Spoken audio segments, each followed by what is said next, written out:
बिस्मिल्लाहिर्रहमानिर्रहीम। बेड के कोने में बरीरा बैठी सिसक रही थी।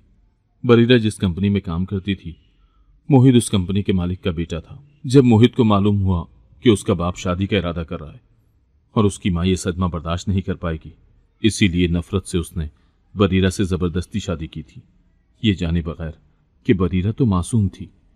रोना बंद करो और मेरे पास आओ, मोहित ने गुस्से से हुक्म दिया। तो बरीरा रोते हुए ना में सर हिलाने लगी।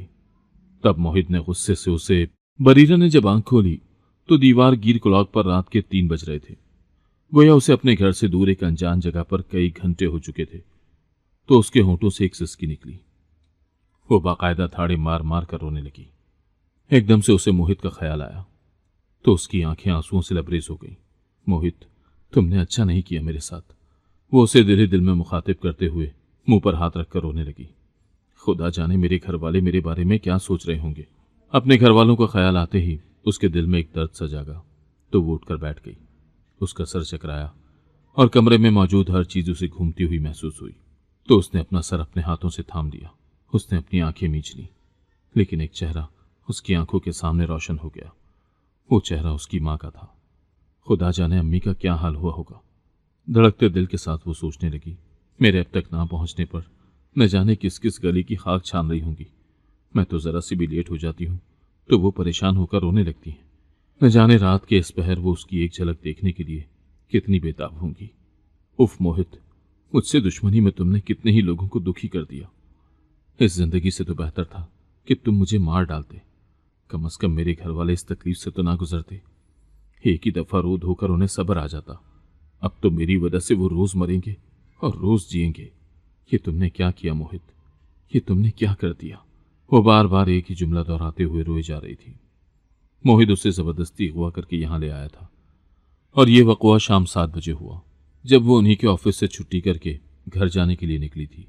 वो अभी मेन रोड पर ही जा रही थी कि गाड़ी ने जोर से उसके पास आकर ब्रेक लगाए तो वो डर कर जूं ही पीछे मुड़ी, ये देखने के लिए कि हुआ क्या है। अचानक उस गाड़ी के पिछले सीट के दरवाजे खुले और 2 मर्द उसकी तरफ लपके और आनन फानन उसके समझने या चीखने से बहुत पहले उन्होंने उसे बाजू से पकड़ा और उसे अंदर धकेल दिया। वो धान पान सी लड़की थी, किसी गुड़िया की तरह उछलकर गाड़ी की पिछली नशिस्त पर गिरी कि अचानक उसे ड्राइविंग सीट पर मोहित की झलक नजर आई। तब 1 मिनट के अंदर अंदर वो सब समझ गई। इससे पहले कि वो मोहित पर चीखती, उसे अपनी नाक के पास किसी बदबू का एहसास हुआ। फ्रंट सीट पर बैठे हुए एक शख्स ने एक गीला रुमाल उसकी नाक के पास लहराया और फिर उसे कुछ होश न रही। अब जब उसकी आंख खुली तो वो एक इंतहाई फर्निश्ड कमरे में मौजूद थी और अब रात के 3 बज रहे थे, यानी उसे घर से निकले हुए काफी देर हो गई थी। अब तक तो उसके घर वाले उससे मायूस हो चुके होंगे। न जाने उसकी तलाश में कहां कहां भटके होंगे। उसे बार बार अपने से ज्यादा अपने घर वालों की याद सता रही थी। मेरे खुदाया, मेरे साथ हो क्या गया। ये मेरी जिंदगी में कैसा दौराहा आ गया। वो बार बार परेशानी से सोचने लगी। फिर वो एकदम से हड़बड़ा कर उठी। उसने दाएं बाएं नजरें दौड़ाई तो ये देखकर उसके दिल की धड़कन तेज हो गई कि कमरे में उसके सिवा कोई नहीं था। मोहित और उसके साथी उसे कमरे में बेहोशी की सूरत में लाए थे और अब वो कहाँ थे वो ये तो नहीं जानती थी, लेकिन वो इतना जरूर समझ गई कि खतरा उसके इर्द गिर्द ही मंडला रहा है। वो इतने अनजान मर्दों के दरमियान में फंसी पड़ी है और वो उसके साथ कुछ भी बुरा सलूक करने में आजाद है। ये सोच आते ही उसका दिल घबराने लगा। या अल्लाह, मुझे जिल्लत भरी जिंदगी से बचाना और उससे पहले ही मुझे मौत दे देना। मेरे अल्लाह, तू तो अपने बंदों पर उनकी बर्दाश्त से ज्यादा बोझ नहीं डालता और मैं तो तेरी बहुत कमजोर बंदी हूँ। वो दिल ही दिल में ढेरों दुआएं मांगने लगी। कमरा मलगजे से अंधेरे में डूबा हुआ था। बेड के दोनों अतराफ लैंप रोशन थे, जिनकी हल्की मीठी रोशनी कमरे को ख्वाबनाक बना रही थी। कोई और मौका होता तो शायद उसके लिए ये आइडियल माहौल होता, मगर इस वक्त इस अंधेरे से उसे वहशत हो रही थी और उसका दिल भी बैठा जा रहा था। उसने अपने दुपट्टे को मजबूती से अपने गिर्द लपेटा और उठकर खड़े होने की कोशिश की कि लड़खड़ा गई।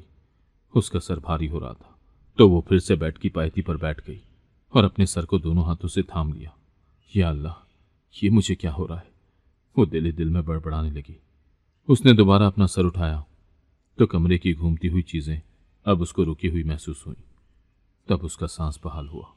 वो बेड को पकड़कर खड़े होने की कोशिश करने लगी और आहिस्ता आहिस्ता चलते हुए वो स्विच बोर्ड की तरफ आई और उसने तमाम स्विच ऑन कर दिए तो कमरा एकदम से रोशनी से नहा गया।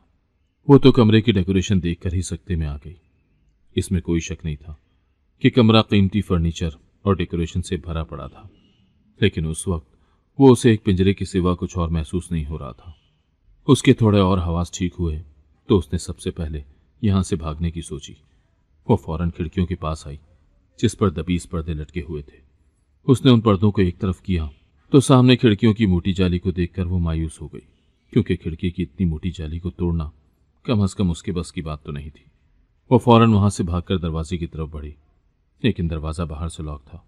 उसने बार बार हैंडल घुमाया, लेकिन दरवाजा न खुला। तो वो जोर जोर से दरवाजा बजाने लगी, और जब उसे दरवाजा खुलने की उम्मीद नजर ना आई तो वो हिस्ट्रियाई अंदाज में चीखने लगी कि अचानक दरवाजा जोरदार आवाज से खुल गया। वो एकदम उठकर पीछे हटी। आने वाला जो भी था उसकी शक्ल देखकर बरीरा खौफजदा हो गई। वो उसे घूरती हुई नजरों से देखते हुए अंदर आया तो बरीरा इतने लंबे चौड़े मर्द को देखकर बुरी तरह से सिमट सी गई। उसे अपनी तरफ बढ़ता देखकर वो घिघी आई। कौन हो तुम? मुझे यहां क्यों लाए हो? तो वो शख्स अपनी छोटी छोटी आंखों से उसे घूरने लगा। बरीरा उसके इस तरह से घूरने पर खाइफ सी हो गई, लेकिन वो सरता पैर उसे घूरे ही जा रहा था। फिर उसने अपनी खामोशी तोड़ी। क्यों चीख रही हो तुम? खामखा अपनी एनर्जी जाया करने का क्या फायदा? वो भारी लहजे में बोला तो उसकी आंखों के सुर्ख डोरे देखकर बरीरा कांप सी गई। वो खौफजदा नजरों से उसकी तरफ देखकर बोली, मुझे यहां क्यों लेकर आए हो? खुदा का वास्ता है मुझे जाने दो। मेरी माँ बहुत परेशान होगी। मैं अभी भी घर पहुंच गई तो किसी को कुछ पता नहीं चलेगा और हमारी इज्जत रह जाएगी। लेकिन अगर दिन के उजाले में मैं वहां पहुंची तो मेरी वजह से मेरे घर वाले किसी को मुंह दिखाने के काबिल नहीं रहेंगे। वो बहुत इज्जतदार लोग हैं। मैं तुम्हें तुम्हारी माँ बहन का वास्ता देती हूँ, मुझे यहां से जाने दो। बरीरा उसके सामने हाथ जोड़कर रोने लगी तो वो उसे देखकर इंतहाई मकरू अंदाज में हंसने लगा। वैसे अच्छा बोल लेती हो, किसी ड्रामे में काम करो तो बहुत बड़ी एक्टर बन जाओगी। ये बात करके वो क्या कहा लगाकर हंसने लगा तो बरीरा उसकी बात सुनकर एकदम से आपे से बाहर हो गई। जिस दिन तुम्हारी कोई अपनी प्यारी बहन या बेटी इस तरह किसी की कैद में रोएगी तो फिर मैं पूछूंगी कि ये कितनी बड़ी एक्टिंग है। मत करो ये जुल्म, खुदारा अब भी वक्त है, मुझे छोड़ दो। तो वो उसकी बात सुनकर एकदम से गुस्से में आ गया और बोला, हमारे घर की लड़कियां तुम्हारी तरह इतनी आज़ाद ख्याल नहीं होती कि उनकी तरफ कोई आंख उठाकर भी देखे। तो वो एकदम तड़प कर बोली, मैं भी आज़ाद ख्याल नहीं हूं, अपने घर की गुर्बत को दूर करने के लिए निकली हूं। हम बहुत गरीब लोग हैं। मैं अपने बहन भाइयों को अच्छी जिंदगी देने के लिए जॉब करने के लिए निकली थी, लेकिन मैं नहीं जानती थी कि ये सब कुछ मेरे साथ हो जाएगा। खुदा रहा, मुझे गलत मत समझो, मुझे जाने दो। सब लड़कियां ऐसे ही बोलती हैं, जब फंसती हैं तो उन्हें अपनी इज्जत याद आना शुरू हो जाती है। अब आराम से बैठ जाओ और ज्यादा चीखो चिल्लाओ नहीं, समझी? वो दरवाजा खोलकर एक साइड पर खड़ा होकर बोल रहा था। खुले दरवाजे का ये बेहतरीन मौका देखकर बरीरा ने आओ देखा ना ताओ और दरवाजे की तरफ दौड़ लगा दी।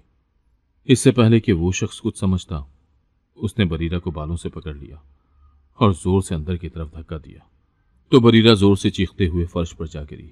वो शख्स उसे फर्श पर से उठाने के लिए उसके ऊपर झुका ही था कि अचानक मोहित कमरे में दाखिल हो गया और उसको बरीरा की तरफ झुका देखकर उसकी आंखों में खून उतर आया।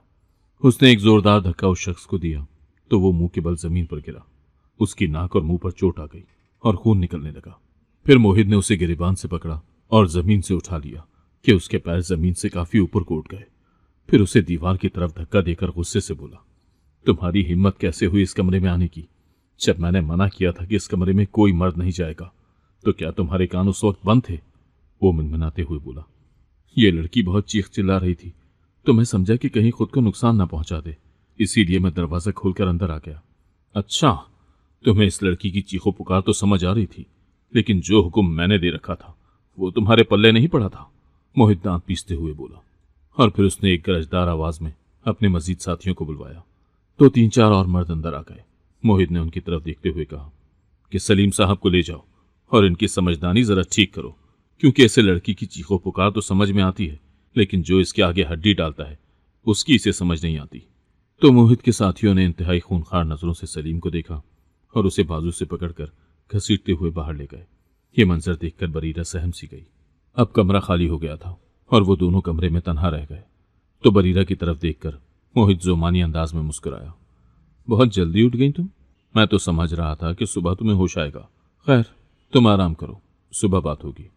इससे पहले कि वो बाहर निकलता, बरीरा एकदम उसके करीब गई। मोहित प्लीज मुझे जाने दो, वो गिड़गिड़ाई। तुम्हें जाने दूं? तुम्हें? ताकि अपने पैरों पर कुल्हाड़ी मार लूं? वो इस्तेज़ाई अंदाज में हंसा। तो बरीरा एकदम से बोली, बखुदा मैं तुम्हारे बारे में किसी को कुछ नहीं बताऊंगी। तुम्हें लगता है कि मैं इतना बच्चा हूं कि तुम्हारी बातों में आ जाऊंगा? मैंने इतनी कच्ची गोलियां नहीं खेल रखी हैं बरीरा। तुम्हारी इन बातों में मेरा बाप तो फंस सकता है, मैं नहीं। देखो, जो तुम समझ रहे हो वो बिल्कुल गलत है। हाँ, तभी मेरा बाप तुमसे शादी के लिए मरा जा रहा था। वाकई सही कह रही हो, हम सब गलत समझ रहे थे, बस एक तुम सही हो। तो उसकी बात पर बरीरा की आंखों में आंसू आ गए। ये सच है कि मोहित के बाप ने उसे शादी के लिए प्रपोज किया था, तो वो इस प्रपोजल पर भी हक्का बक्का रह गई। उसके तो वहम गुमान में भी नहीं था कि उसका बॉस, जो उसके बाप के बराबर है, उसे यूं शादी का पैगाम दे बैठेगा। वो तो इसके लिए बिल्कुल भी रजामंद नहीं थी, लेकिन बॉस उसे मुसलसल प्रेशराइज करने लगा था। वो तो ये जॉब ही छोड़ने का सोच रही थी, लेकिन इससे पहले ही बॉस के बेटे मोहित ने उसे अगवा कर लिया। उसे सोचों में डूबा देखकर मोहित तंजिया अंदाज में बोला, तुम्हें बहुत अरमान था ना बड़े घर की बहू बनने का? तो कोई बात नहीं, तुम्हारा अरमान मैं जरूर पूरा करूंगा, लेकिन उसकी जो कीमत तुम्हें अदा करनी पड़ेगी उसका तुम तसव्वुर भी नहीं कर सकती। मोहित के लबो लहजे में छुपी धमकी सुनकर उसके रोंगटे खड़े हो गए। देखो मोहित, मैं तो ये जॉब छोड़ना चाहती थी। तो वो बरीरा की बात काट कर बोला, तो फिर छोड़ी क्यों नहीं? हमारे घर में कयामत बर्पा करने के बाद भी हमारी कंपनी के साथ चिपकी रही, बल्कि नहीं, मेरे बाप के साथ मिलकर ऊंचे ऊंचे ख्वाब देखने लगी। तुम्हें लगता था कि तुम मोहित विला की बेगम बन जाओगी? क्या ये इतना आसान है? तुम जैसी मिडिल क्लास लड़कियां क्या समझती हैं कि थोड़ी सी गोरी चमड़ी और चटाक अदाएं एलीट क्लास को इतना दीवाना बना देती हैं कि वो तुम जैसी लड़कियों के कदमों के आगे आकर घुटने टेक देंगे? मेरे बाप पर मर मिटने से पहले उसकी हिस्ट्री तो जान लेती। वो तो आए दिन किसी न किसी पर अपनी जान निछावर करता रहता है। जो शख्स अपनी बीवी का नहीं हो सका, वो भला तुम्हारा क्या होगा? मोहित देखो, तुम्हारा बाप जैसा भी है, मुझे उससे कोई सरोकार नहीं है। वो मुझसे शादी करना चाहते थे, लेकिन मैंने इस सिलसिले में अपनी कोई रजामंदी नहीं दी थी। अच्छा, तभी वो मेरी माँ को तलाक देने तक आ गया था, लेकिन मैंने उनसे ऐसे कोई वादे नहीं किए, ऐसी कोई बात नहीं की। तुम ये बात खुद उनसे पूछ सकते हो। मुझे क्या जरूरत है कि मैं उनसे कुछ पूछूं? मैंने जो करना था कर दिया, और आगे भी जो बेहतर लगेगा वो करूंगा। देखो मोहित, मैं ऑफिस से रिजाइन दे दूंगी, बल्कि ये शहर ही छोड़ दूंगी। बस मुझे यहां से जाने दो। तो वो उसकी बात सुनकर कहकहा लगाते हुए बोला, कितनी होशियार हो ना तुम। अब जब फंस गई हो, निकलने का कोई रास्ता नजर नहीं आ रहा, तो कहती हो कि मैं ऑफिस छोड़ दूंगी। जिस वक्त मैंने तुम्हें ऑफिस छोड़ने का कहा था, तो उस वक्त तो तुम बड़ा अकड़ रही थी। अब वो तुम्हारी सारी अकड़ कहाँ गई? मैं मजबूर थी मोहित, इतनी जल्दी किसी और जगह मुझे जॉब नहीं मिल सकती थी। मुझे कुछ वक्त चाहिए था। हाँ, तुम इतना वक्त लेना चाहती थी कि जिसमें मेरा बाप निकाह करके तुम्हें उंगली पकड़ाकर पूरे शहर में घुमाता फिरता, लेकिन मैं तुम्हें उतना वक्त देने के लिए बिल्कुल भी तैयार नहीं था। ये बात करते करते वो 2 कदम उसकी तरफ बढ़ा, तो बरीरा एकदम से डरकर पीछे हटी। तो उसके खौफ को देखकर वो एकदम पीछे हट गया, और फिर बिना कुछ कहे वो कमरे से बाहर चला गया। तो बरीरा किसी कटे हुए शहतीर की तरह फर्श पर बैठ गई और रोने लगी। वो रोते रोते वहीं फर्श पर लेट गई। वो मोहित को ज्यादा नहीं तो थोड़ा बहुत तो जानती ही थी कि वो किस कदर जिद्दी और उखड़ मिजाज का है। खुदा जाने वो उसे यहाँ क्यों लाया है। जो जो रात गुजर रही थी, उसके दिल के खदशात भी बढ़ते जा रहे थे। क्या वो सारी जिंदगी मुझे यूं ही इस कैद में रखना चाहता है? ये सोच आते ही बरीरा बुरी तरह से रोने लगी। जितनी दुआएं उसे याद थीं, वो सब उसने तेरे दिल में पढ़ना शुरू कर दी, लेकिन वो जहनी तौर पर इस कदर थक चुकी थी कि उस पर गुनूद तारी होने लगी। सुबह की पहली किरण जब उसकी आंखों पर पड़ी, तो वो एकदम से जाग गई। उसने बमुश्किल अपनी आंखें खोली, और कल शब खुद पर गुजरी कयामत का जब एहसास उसे याद आया, तो उसके आंसू फिर से बहने लगे। उसी वक्त एकदम दरवाजे का हैंडल हरकत करने लगा, तो बरीरा संभल कर बैठ गई और दरवाजे की तरफ तवज्जो से देखने लगी। लॉक खुलने की आवाज के साथ ही दरवाजा खुला, और उसमें से एक सियाह रंगत वाली औरत हाथ में ट्रे उठाए अंदर आई। उसके चेहरे के खुतूत इस कदर दिलकश थे कि बरीरा यकटुक उसकी तरफ देखती ही चली गई। उस औरत ने झुकी पलकों से जब निगाह उठाकर इंतहाई गहरी नजरों से बरीरा की तरफ देखा, तो उसकी आंखें किसी मकनातीस की तरह चमकती हुई उसे दिखाई दी। फिर उसने अपनी निगाह झुका ली। उसके बिल्कुल करीब ट्रे रखकर वो फकत एक ही लफ्ज बोली, नाश्ता, और इसके अलावा उसने कोई लफ्ज न कहा। ट्रे रखने के बाद वो उठकर जाने लगी, तो बरीरा ने एकदम से उसका हाथ पकड़ लिया। खुदा के लिए मुझे यहां से निकालो, तुम भी तो आखिर एक औरत हो ना, दूसरी औरत पर जुल्म देखकर तुम्हें तरस नहीं आता। बरीरा की बात पर उस स्याह रंगत वाली औरत ने खामोश नजरों से बरीरा की तरफ देखा और फिर बेतासुर लहजे में बोली, तुम नाश्ता कर लो, ठंडा हो जाएगा। भाड़ में जाए नाश्ता, मैंने नहीं करना, मैं भूखी मर जाऊंगी। बता देना मोहित को, लेकिन खुदा के लिए मुझे यहां से निकाल लो। मेरी माँ रो रो कर मर गई होगी। मत जुल्म करो हम पर, हम बहुत गरीब लोग हैं। मैं अपने घर का वाहिद सहारा हूं और मेरी माँ ने इंतहाई एतमाद करते हुए मुझे बाहर निकलने की इजाजत दी थी। अगर उनका एक बार एतमाद खत्म हो गया तो फिर वो अपनी किसी भी बेटी पर वो एतमाद नहीं कर पाएंगी।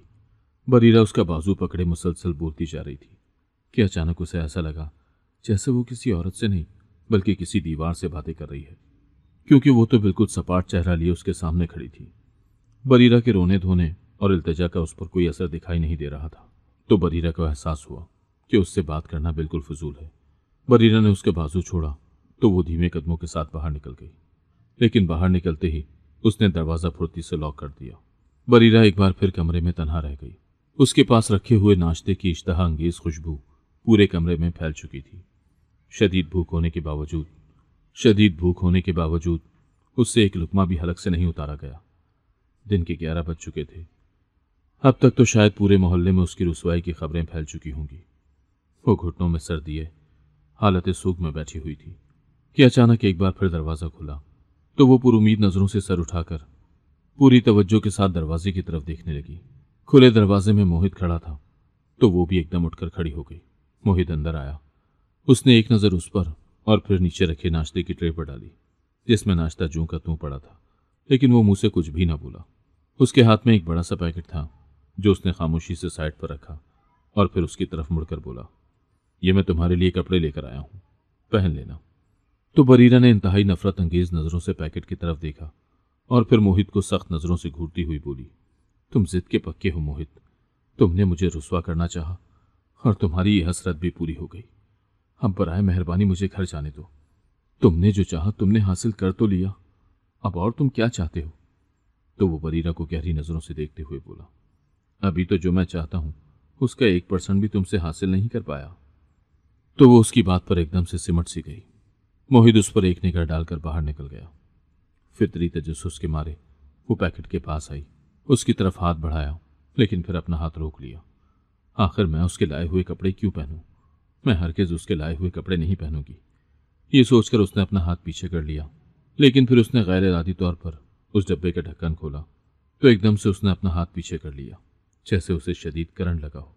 वो फटी फटी आंखों से उस लाल रंग के लहंगे को देख रही थी। ये तो दुल्हनों का सूट है, ये मोहित क्यों लेकर आया है? कहीं वो मेरा निकाह अपने किसी मुलाजिम के साथ तो नहीं करवा रहा? इस ख्याल के आते ही उसका जिस्म कांपने लगा। मैं मर तो जाऊंगी, लेकिन ये जबरदस्ती का निकाह नहीं करूंगी, बरीरा तड़प कर सोचने लगी। तकरीबन आधा घंटा गुजरा होगा कि अचानक वही स्याह रंगत वाली औरत कमरे में आई और उसे यूं खड़ा देखकर उसके चेहरे के तासुरात बदल गए और वो इंतहाई खफगी से बोली, ये क्या, तुमने अभी तक लहंगा नहीं पहना? तो बरीरा ने एक जलती हुई निगाह से उसको देखा। ये लहंगा किसी सूरत नहीं पहनूंगी, जाकर मोहित को बता दो कि वो जो मेरा निकाह किसी के साथ जबरदस्ती करवाना चाह रहा है तो उसकी ये हसरत हसरत ही रहेगी। मैं किसी सूरत भी ये निकाह नहीं करूंगी। वो उसकी बात सुनी अनसुनी करते हुए बोली, बहुत ही प्यारा रंग है, तुम्हारे गोरे चिट्टे रंग पर तो ये बहुत सूट करेगा। मैं ये हल्का फुल्का मेकअप भी लेकर आई हूँ। दुल्हन फीकी फीकी सी तो अच्छी नहीं लगती ना। मुझे ज्यादा मेकअप करना नहीं आता, बस ये 2-4 चीजें हैं, इन्हें लगा लेना। तो बरीरा उसकी बात सुनकर तैश में आ गई। तुम कहीं पागल वागल तो नहीं हो? तुम्हें समझ नहीं आती कि मैंने क्या कहा? मैं ये सूट हरगिज नहीं पहनूंगी और ना ही निकाह करूंगी, और तुम हो कि फजूल की बातें किए जा रही हो। एकदम उस स्याह रंगत वाली औरत ने अपनी पलकियां उठाकर जब बरीरा की तरफ देखा तो बरीरा सरता पैर कांप गई। उसकी आंखों में बला की मकनातीसी चमक थी, जैसे सारे जंतर मंतर वो जानती हो। बरीरा को तो चुप ही लग गई, तो उसने एकदम से बरीरा को कहा, अगर तुम खुशी से नहीं पहनोगी तो भी अगले तुम्हें पहनाकर ही दम लेंगे, इसलिए बेहतर है कि चुपचाप हंसी खुशी ये पहन लो, इसी में तुम्हारी भलाई है। अपना तमाशा क्यों लगवाना चाहती हो? जो काम आराम सुकून से हो सकता है उसे होने दो, वरना तकलीफ तुम्हें ही उठानी पड़ेगी, दूसरे का कुछ नहीं जाएगा। उसकी बातों में बरीरा को एक खुली धमकी का एहसास हुआ, तो बरीरा भी बिफर कर बोली, तुम मुझे डरा रही हो, लेकिन शायद तुम ये बात भूल रही हो कि तुम ऐसी लड़की को डराने की कोशिश कर रही हो जिसकी इज्जत दांव पर लग चुकी है। अब कुछ बाकी नहीं रहा। वो एकदम से बोली, अभी तुम नहीं जानती कि इज्जत दांव पर लगना किसे कहते हैं। दुआ करो तुम पर वो वक्त ना आए, वरना तुम अपने मरने की दुआएं खुद मांगोगी, लेकिन तुम्हें मौत नहीं आएगी। देखो, मैं तुम्हें एक अच्छा मशवरा दे रही हूं। तुम जितनी जल्दी मेरी बात समझ लोगी उतना ही तुम्हारा फायदा है। तो वरीरा उसकी बात सुनने के बाद इंतहाई दुखी दिल से बोली, तुम्हें पता है ये सूट किसकी अलामत है? ये लड़की तब पहनती है जब उसका निकाह उसकी मर्जी के मुताबिक हो रहा हो। जबरी निकाह पर इतना खर्चा करने की क्या जरूरत थी? बरीरा की बात सुनकर उस स्याह रंगत वाली औरत के चेहरे पर एक रंग सा आकर गुजर गया। फिर वो 2 कदम चलकर उसके करीब आई। तो जाने क्यों बरीरा का दिल उसे अपने इतने करीब देखकर डरने लगा। फिर उसने इंतहाई सरसराते हुए लहजे में बरीरा से कहा, शुक्र करो कि तुम्हारा निकाह हो रहा है, वरना यहां तो बिन निकाह की लड़कियां बच्चे की मां बनने वाली हो जाती हैं। तो उसकी बात सुनकर बरीरा के तमाम बदन के रोंगटे खड़े हो गए और आंखें फटी की फटी रह गई और सांस गले में अटक गई। वो बरीरा की कैफियत को गौर से देखकर बोली, मुझे उम्मीद है कि जब अगली बार मैं तुम्हें देखने के लिए आऊंगी तो तुमने ये ड्रेस पहना होगा। बाकी मुझे मजबूर मत करना, वरना मुझे ये ड्रेस पहनाना भी आता है। ये कहकर वो कमरे से चली गई। लेकिन उसके जुमले पर बरीरा का जिस्म कांपने लगा कि शुक्र है कि तुम्हारा निकाह हो रहा है। उसका ये जुमला बार बार बरीरा के कानों में गूंजने लगा। तो बरीरा ने एकदम वो लहंगा उठाया और पहन लिया, क्योंकि इसके अलावा उसे कोई और चारा दिखाई नहीं दे रहा था। थोड़ी देर ही गुजरी थी कि वही औरत अंदर आई। उसने बरीरा का हल्का फुल्का मेकअप कर दिया। बरीरा गायब दिमागी के साथ बैठी हुई थी। उसे कुछ समझ नहीं आ रहा था कि उसके साथ चंद घंटों में हो क्या गया है। उसकी पूरी की पूरी जिंदगी बदल कर रह गई थी और अब उसकी जिंदगी का वो फैसला होने जा रहा था जिसमें उसकी बिल्कुल भी मर्जी शामिल नहीं थी। इतने में दरवाजा खुला और मोहित एक काजी साहब को लेकर अंदर आया। तो उसने निगाह उठाकर मोहित की तरफ देखा और फिर निगाह झुका ली। लेकिन मोहित तो उसे दुल्हन के रूप में देखकर दम बखुद हो गया था। उसने इतना रूप आज तक किसी भी दुल्हन के चेहरे पर नहीं देखा था। अचानक उसे ख्याल आया कि ये वो लड़की है जिसके साथ उसने अपनी आखिरी सांस तक दुश्मनी निभानी है। उसने अपने दिल को यह हुक्मनामा जारी किया, मगर दिल तो आज जैसे सरकश हुआ जा रहा था। वो मुसलसल अपना सर झुकाए खामोशी के साथ अपनी उंगलियों के नाखूनों को देखे जा रही थी। उसकी मखरूती उंगलियां किसी भी किस्म की अंगूठी से खाली थीं। इतने में जब काजी साहब ने बरीरा को पुकार कर कहा कि आपको मोहित के साथ निकाह कबूल है, तो उसने तेजी से निगाह उठाकर पहले काजी और फिर मोहित की तरफ देखा। लेकिन मोहित के चेहरे पर एक गंभीर संजीदगी थी। मोहित उसके साथ निकाह कर रहा है, ये तो उसने कभी ख्वाबो ख्याल में भी ना सोचा था। वो तो अपना ये जहन बनाकर बैठी थी कि शायद वो अपनी किसी मुलाजिम के साथ उसका निकाह करवाएगा। उसने आहिस्ता से कबूल है कहा और खुद को एक बेरहम शख्स के हाथ में दे दिया। वो दिल ही दिल में ये बात जान गई थी कि मोहित के साथ सफ़र कोई फूलों की सेज नहीं होगा। निकाह हो चुका था और काजी साहब जा चुके थे। मोहित काफ़ी देर से मोबाइल पर न जाने किसको मोबाइल पर टेक्स्ट कर रहा था। जब वो धीरे से उठकर उसके करीब गई तो मोहित ने अजनबी नज़रों से मोबाइल से सर उठाकर उसकी तरफ देखा। मैं ये कहना चाह रही थी कि मेरे घर में अम्मी को इत्तला दे दें, वो बेहद परेशान होगी। तुम्हारी माँ एक बुढ़े से शादी करने पर तो परेशान ना होती, तो अब भी वो बिल्कुल परेशान नहीं होगी। उसने इंतहाई काटदार लहजे में बरीरा से कहा। तो बरीरा को अपनी सांस रुकती हुई महसूस हुई, लेकिन वो हिम्मत करके बोली, मोहित, मैं कोई यरगमाल की हुई लड़की नहीं हूं। अब तुम्हारे निकाह में आ चुकी हूं, तुम्हारी बीवी हूं, इसलिए कम से कम अब मेरे साथ ऐसा रवैया मत रखो। तो वो उसकी बात सुनकर हंसने लगा। बीवी? और तुम कभी अपनी शक्ल गौर से देखी है आईने में? यह ठीक है कि मैंने तुमसे निकाह किया है, लेकिन बीवी बनकर अपनी औकात मत भूलना। याद रखो कि हमारे घर में काम करने वाली मुलाजमा से भी बदतर औकात है तुम्हारी। तुमसे निकाह करना मेरी मजबूरी थी, वरना मेरा शातिर बाप तुमसे निकाह करके मेरी माँ को इस उम्र में भी दुख देने से बाज ना आता, और मैं नहीं चाहता था कि मेरी माँ इस दुनिया से जाते जाते भी दुखी जाए। लिहाजा वो जो एक बीवी वाला कॉन्सेप्ट तुमने अपने दिमाग में बना लिया है, उसे जितनी जल्दी निकाल सको उतना ही तुम्हारे लिए अच्छा है। तैयार रहना, शाम को मैं तुम्हें अपनी हवेली लेकर जाऊंगा। अब तुम्हें वहीं रहना है। वो इंतहाई तलखी से बात करता हुआ बाहर जाने ही लगा था कि एकदम पलटकर उसकी तरफ देखा। और हाँ, तुम्हारी माँ को बता दिया गया है, लिहाजा अजीम बेटी बनकर दुखी होने की जरूरत नहीं है। वो अल्फाज नहीं बल्कि कोड़े भिगो भिगो कर उसे मार रहा था, और वो इस अजियत पर कुछ बोल भी नहीं सकती थी। उस वक्त हवेली में डिनर टाइम था और हवेली के सभी लोग डाइनिंग टेबल पर बैठे खाना खा रहे थे। जब मोहित उसे लेकर अचानक वहां पहुंचा तो सबसे ज्यादा शौक की कैफियत हशमत खान के चेहरे पर थी, जो बरीरा पर एक निगाह डालकर सकते में आ गया था। बरीरा भी अपने बॉस हशमत खान को देखकर शदीद नर्वस हो गई। वो शख्स जो कभी उसे अपने निकाह में लाना चाहता था, आज उसके ससुर के तौर पर सामने बैठा था। बरीरा को देखकर उसका मुंह खुले का खुला रह गया। व्हाट नॉनसेंस, ये सब क्या है?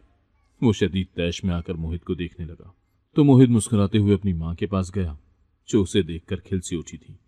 लेकिन मोहित को प्यार करने के बाद उन्होंने जब बरीरा की तरफ निगाह की तो उनकी आंखों में बरीरा के लिए नफरत की चिंगारियां थीं। Daddy, meet my wife Barira. Mohit ने मसनूई खुशी का इजहार करते हुए अपने बाप की तरफ देखा तो उन्होंने जोर से चम्मच प्लेट में दे मारा और एहतजाजन खाना छोड़कर वहां से उठकर चले गए। उनके जाने के बाद मोहित के चेहरे पर वो मुस्कुराहट गायब हो गई और वहां अब गुस्सा सा झलकने लगा। देखा, तुम्हारे बाप को कैसे आग लग गई। शायद इसको समझ में आया हो, शायद अब इसको समझ में आया हो कि इसी तरह हम भी इसकी जलाई हुई आग में जलते हैं। इसने शादीशुदा जिंदगी मेरी जहन्नुम बना कर रखी है। वो तासुफ से बोली। अब वो आपको कोई दुख नहीं दे सकेंगे मामा, अब आपका बेटा जवान है। फिर वो कुर्सी घसीट कर उनके साथ खाने पर बैठ गया, जबकि वो खड़ी की खड़ी रह गई। वो दोनों आपस में बातचीत करते रहे और उसे बिल्कुल इग्नोर कर दिया। दोनों माँ बेटे ने आराम से अपना खाना खत्म किया तो मोहित उसकी तरफ देखे बगैर ही वहां से उठकर चला गया, जबकि उसकी सास उसके करीब से गुजरते गुजरते रुक गई और उसे सर से पैर तक देखने लगी। क्या सोचकर तुम मिडिल क्लास लड़कियां किसी हंसते बसते घर को बर्बाद करके रख देती हो? समझती हो कि जवान हो, खूबसूरत हो तो एक बुढ़े सेठ को फंसाना आसान है, लेकिन देख लो, कभी कभी शय को मात भी हो जाती है और तुम इसका जायका अपने मरने तक चखोगी कि किसी का सिंहासन छीनने की क्या सजा होती है, और ये सजा मैं तुम्हें पल पल दूंगी। ये कहकर वो तो वहां से चली गई, जबकि वो इतने भारी कामदार लहंगे में थक कर चूर हो चुकी थी कि डाइनिंग टेबल की कुर्सी खींचकर वहां बैठने ही वाली थी कि मुलाजमा ने उसे रोक दिया और कहा, आपका खाना यहां पर है। तो उसने हैरत से मुड़कर मुलाजमा की तरफ देखा, जो जमीन की तरफ इशारा कर रही थी। डाइनिंग टेबल के पास ही जमीन पर ट्रे रखी हुई थी, जिसमें एक पतली सी दाल का शोरबा और साथ ही एक छोटी सी रोटी पड़ी हुई थी। तो उसने हैरत से मुलाजमा की तरफ देखा तो मुलाजमा ने डाइनिंग टेबल पर पड़े हुए इश्तहा अंगेज खाने यके बाद दीगरे उसके सामने से उठाए और किचन में ले जाने लगी। वो कल रात से भूखी थी तो गनीमत जानकर वो जमीन पर रखी हुई दाल की प्लेट और रोटी के पास ही बैठ गई, लेकिन पहला निवाला लेकर उसे अंदाजा हो गया कि इस दाल को तो तड़का भी नहीं लगा हुआ, जस्ट उबाल कर उसको डालकर दे दी गई है। गोया मोहित के घर में उसकी सजा का आगाज अब सही मायनों में हुआ था। बरीरा की वालिदा उसे देखने के लिए बेचैन थी। वो कई बार बरीरा से मिलने उस कोठी पर आई, लेकिन उन्हें बरीरा से मिलने ना दिया गया और ना ही बरीरा को इतनी इजाजत थी कि वो अपनी मां से जाकर सलाम दुआ ले ले। गेट के पास खड़ी बरीरा की मां रो रही थी तो कमरे के अंदर बरीरा के आंसू थम नहीं रहे थे। मोहित कमरे में आया तो वो रो रही थी। उसे यूं रोता देखकर वो हमेशा बेचैन हो जाता था और अपनी इस कैफियत को समझ नहीं पाता था कि उसके अंदर बरीरा को लेकर इतनी बड़ी तब्दीली कैसे आ रही है। इसी वजह से वो अपनी इस कैफियत से चिढ़ गया और एकदम उसे गुस्से से बोलने लगा, बंद करो ये रोना धोना और मेरे पास आओ। तो बरीरा रोते हुए ना में सर हिलाने लगी। तब मोहित ने गुस्से से उसका हाथ पकड़कर खींचा और शूज रैक के पास लेकर आया और उससे कहा, फौरन मेरे तमाम जूते निकाल कर पॉलिश करो। उसने हैरत से मोहित की बात सुनी और सर झुका लिया। वो इस काम से अभी फारिग ही हुई थी और जरा कमर सीधी करके बैठी ही थी कि अचानक उसकी सास कमरे में आ गई। तो वो घबरा कर खड़ी हो गई। तुम्हें यहाँ आराम करने के लिए नहीं लाए बेगम साहिबा, फौरन उठो और घर के सारे बाथरूम साफ करो। मैंने आज से स्वीपर की छुट्टी कर दी है और अब उसकी जगह तुम ये काम करोगी। वो अपनी नाकदरी देखकर रोने वाली हो गई। उसने गुर्बत में ही आंख खोली थी, लेकिन उसकी मां ने उसे इंतहाई नाजो नाम से पाला था, लेकिन अब यही उसका नसीब था। उसने दिल ही दिल में हर तरह के काम के लिए खुद को जहनी तौर पर तैयार कर लिया था। फिर इस घर में उसे बाथरूम की सफाई से लेकर फर्श पर पोंछा लगाने तक जो काम भी उसकी सास उसे कहती वो बिना चूक चना सब करती जाती। खाने में उसे उमूमन बचा कुचा ही मिलता तो वो उसे भी सब्र शुक्र करके खा लेती, लेकिन उसने कभी भी अपनी सास या मोहित से इस बात का गिला न किया। उसे रहने के लिए एक छोटा सा स्टोर रूम दिया गया था जो आधे से ज्यादा काठ कबाड़ से भरा पड़ा था। एक दिन मोहित की तबीयत बहुत खराब थी उसे यूं बीमार देखकर वो परेशान हो गई। रात को जब सब सो गए तो वो चुपके से उसके कमरे में गई। मोहित सर दर्द की शिद्दत से करहा रहा था, तो वो वहीं उसके सिरहाने बैठकर उसका सर दबाने लगी। मोहित ने फौरन अपनी आंखें खोली। उसे अपने इतने पास और फिक्रमंद देखकर उसे अपने दिल की धड़कन तेज होती हुई महसूस हुई। वो ये तसव्वुर नहीं कर सकता था कि एक लड़की जिसे बर्बाद करने में उसने कोई कसर नहीं छोड़ी, सारे दिन की थकी हारी उसकी फिक्रमंदी में घुल रही है। उसके हाथों की नरमाहट से उसके सर का दर्द एकदम से जाता रहा। उसने बरीरा का हाथ अपने मजबूत हाथों में पकड़ लिया तो वो घबरा गई। तो मोहित ने उसके कानों में सरगोशी करते हुए कहा, तुम मेरे निकाह में हो और मैं हर तरह का हक रखता हूं। उस रात वो मोहित के सामने बेबस हो गई और सुबह सवेरे ही उसके कमरे से निकल गई। और फिर ऐसा अक्सर होने लगा। कुछ दिनों में ही बरीरा को अपनी तबीयत काफी भारी भारी और दिल मतलाने लगा, तो वो खौफजदा हो गई। कहीं मैं मां तो नहीं बनने वाली, लेकिन मैं इस बच्चे को क्या मुस्तकबिल दूंगी कि जिसकी मां छुप छुप कर अपने ही शौहर से रात को मिलती है, जिसका अपना कोई मुस्तकबिल इस घर में नहीं, वो अपने आने वाले बच्चे को क्या देगी। ये सोच सोच कर वो रोने लगती। एक दिन वो सीढ़ियां धो रही थी कि उसे चक्कर आया, तो वो वहीं बैठ गई। मोहित ने उसके पीले पड़ते चेहरे को देखा तो खौफजदा हो गया और फौरन उसे हॉस्पिटल ले गया, जहां उसे पता चला कि वो मां बनने वाली है। यह खबर उसके लिए इंतहाई हैरत अंगेज थी। वो बार बार बरीरा का चेहरा देखता, जो इस खुशी पर बिल्कुल भी खुश दिखाई नहीं दे रहा था। वापसी पर वो दोनों ही गाड़ी में चुप थे। गाड़ी जो ही घर के अंदर दाखिल हुई, मोहित की वालिदा सामने ही खड़ी थी, तो उसने आहिस्ता से अपनी मां को बताया कि बरीरा उम्मीद से है। उसकी सास ने घबराकर मोहित की तरफ देखा तो मोहित ने नजरें चुराते हुए कहा, आपकी बहू के कोख में मेरा ही बच्चा है, लेकिन तुम तो इससे नफरत करते थे, फिर इसे बीवी का दर्जा कब दे दिया। तो वो कुछ ना बोला। उन्होंने एक नजर बरीरा के चेहरे पर डाली, जो गहरी सोचों में डूबी हुई थी। वो चुपचाप वहां से जाने लगी तो उसकी सास ने उसे पुकारा, कहाँ जा रही हो। तो वो बोली, स्टोर रूम जा रही हूँ। क्यों, वहां क्या लेने जा रही हो। मेरी तबीयत कुछ ठीक नहीं है, थोड़ी देर आराम कर लूं, फिर शाम को सारे काम कर दूंगी, अभी चक्कर आ रहे हैं। तो वो एकदम से उसके करीब आई। वो डर कर 2 कदम पीछे हट गई। तब उन्होंने उसके हाथों की तरफ देखा, जो काम कर करके खुरदरे हो गए थे। वो उसका हाथ पकड़ना चाहती थी, लेकिन फिर अपनी अना और खुदारी में खुद को रोक लिया और सख्त लहजे में बोली, कोई जरूरत नहीं है स्टोर रूम में जाने की, मोहित के कमरे में जाकर लेटो, आखिर को वो तुम्हारे शौहर का कमरा है।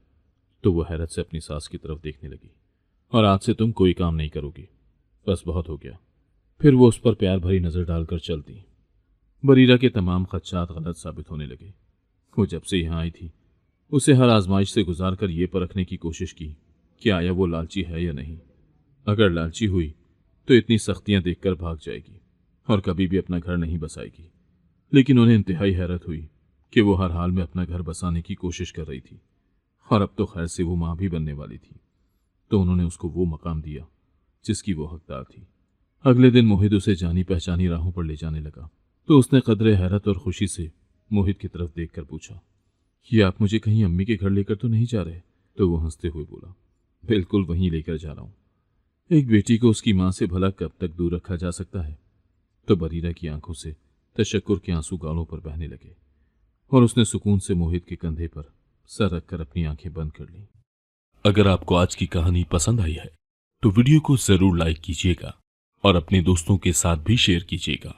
और हाँ, अगर आपने अभी तक हमारा चैनल सब्सक्राइब नहीं किया तो जरूर सब्सक्राइब करें।